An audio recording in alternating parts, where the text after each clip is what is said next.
মেরাজ কেন হয়েছিল, মেরাজটা কেন হয়েছিল এই বিষয়টাই আমি আপনাদের সামনে একটু তুলে ধরেই শেষ করতে যাচ্ছি। আল্লাহ তাআলা তার হাবিবকে মসজিদে হারাম থেকে বাইতুল মাকদাস পর্যন্ত ভ্রমণ করিয়ে সিদরাতুল মুনতাহা হয়ে আল্লাহর আরশে মহল্লা পর্যন্ত নিয়ে তার সাথে আল্লাহর সাথে কথাবার্তা হয়েছে। সেখান থেকে আল্লাহ পাক তাকে কিছু উপহার দিয়েছেন, সেই উপহার নিয়ে আসছেন। নবীও আল্লাহর জন্য উপহার নিয়ে গেছিলেন। এই উপহার বিনিময়ের পরে, সাক্ষাতের পরে পৃথিবীতে আসলেন। এই সময়টা ছিল রাতের একটা অংশ। এই মিরাজটা কেন হলো এটা আমাদের জানা দরকার।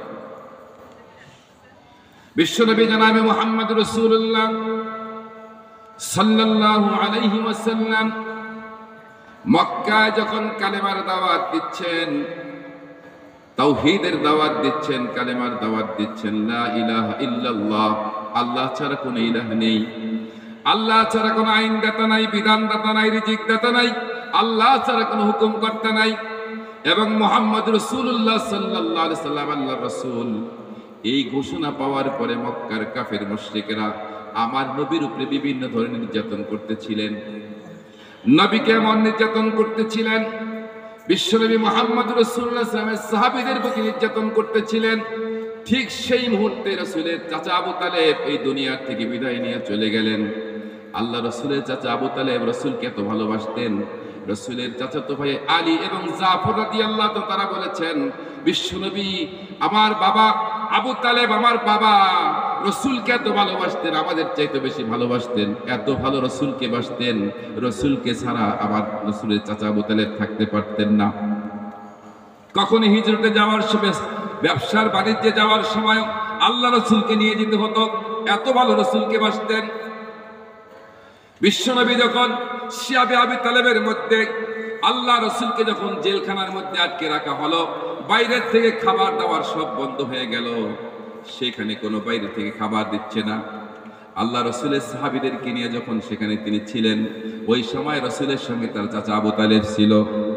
নবীজি বলেন, চাচা যান, এইখানে খাদ্য নাই, পানি নাই, আমার সাহাবীরা না খেয়ে থাকতে থাকতে তাদের পায়খানাগুলি ছাগলের বড়ির মতো, পায়খানার তাদের পায়খানাগুলি ছাগলের পায়খানার মতো বড়ির মতো হয়ে গেছে।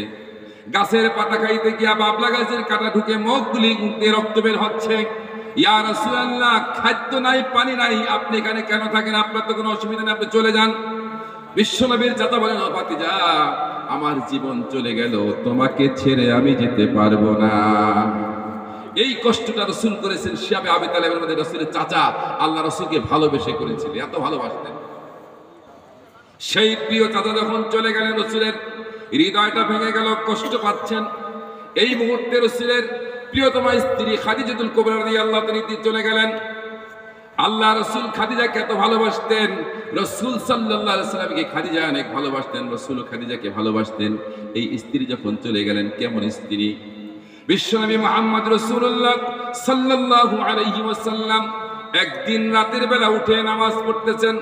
আয়েশা সিদ্দিকা রাদিয়াল্লাহু তাআলা আনহা তাকে খুঁজে পাচ্ছেন না। খুঁজতে খুঁজতে দেখেন বিশ্বনবী নামাজ পড়ে দুটো হাত তুলে আল্লাহর কাছে ফরিয়াদ করছে, রব্বুল আলামিন, রব্বুল আলামিন, কিয়ামতের ময়দানে যখন ভাই ভাইকে ভুলে যাবে, স্ত্রী সন্তান, স্ত্রী যখন স্বামীকে ভুলে যাবে, পিতামাতা সন্তানকে ভুলে যাবে, সন্তান পিতামাতাকে ভুলে যাবে, সেই কঠিন কিয়ামতের ময়দানে আমি যেন আমার খাদিজাকে ভুলে না যাই। এত ভালোবাসতেন। সাইয়েদনা আল্লাহ রাসূল সাল্লাল্লাহু আলাইহি ওয়াসাল্লাম মোনাজাত করছেন। মোনাজাত শেষে আয়েশা সিদ্দিকা বলছেন, ইয়া রাসূলুল্লাহ, আমি আপনার একজন কুমারী স্ত্রী, আপনার সাথে থাকার পরেও সেই বৃদ্ধ একটা মহিলা, জাহিলি যুগের একজন মহিলাকে আপনি বিবাহ করেছিলেন, তাকে এত কেন স্মরণ করছেন? এত কথা তার জন্য কেন বলছেন?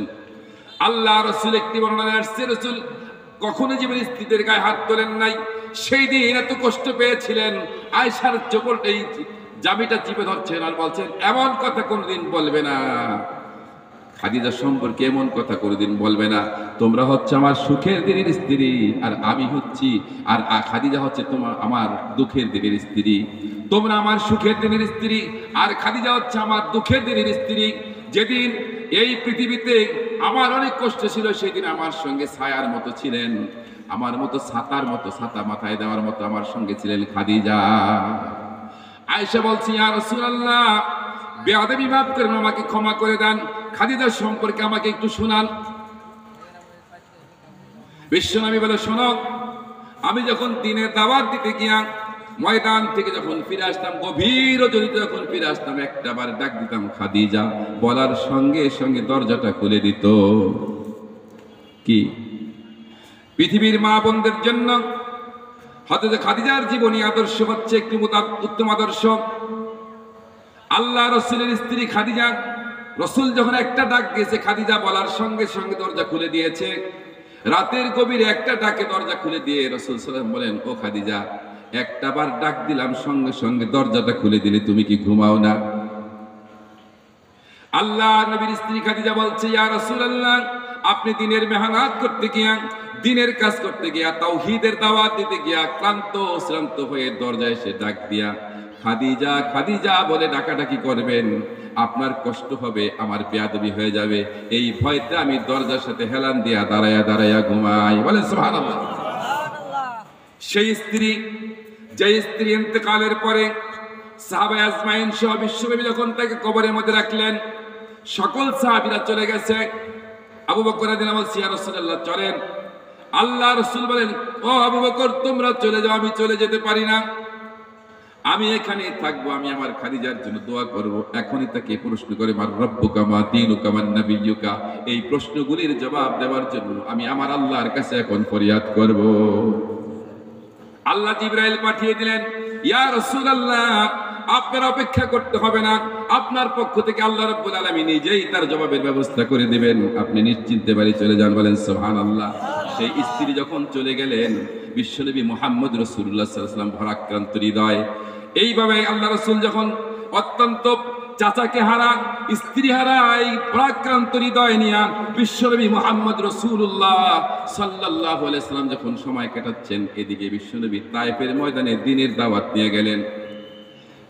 চাচা নাই, স্ত্রী নাই, প্রিয়তমা স্ত্রী নাই, চাচা যান নাই, এই অবস্থায় বিশ্বনবী যখন তায়েফের ময়দানে কালেমার দাওয়াত নিয়ে গেলেন, তায়েফবাসীরা বিশ্বনবীর দাওয়াত কবুল করেন নাই, যুবকদেরকে লিলিয়ে দিলেন পাথর নিয়ে। যুবকেরা চতুর্দিকে দাঁড়িয়ে গেল, আমার নবীর গায়ে পাথর মারতে লাগলো, পাথরের আঘাতে আঘাতে রক্তে রঞ্জিত হয়ে নবী বেহুশ হয়ে জমিনে পড়ে গেলেন। আবার তাকে হুশ করা হলো, আবার হাঁটানো হলো, 7 বার পর্যন্ত আমার নবী বেহুশ হয়েছে, আর 7 বার তাকে জবরদস্তি করে হাঁটার জন্য চেষ্টা করা হয়েছে। বলেন নাউজুবিল্লাহ।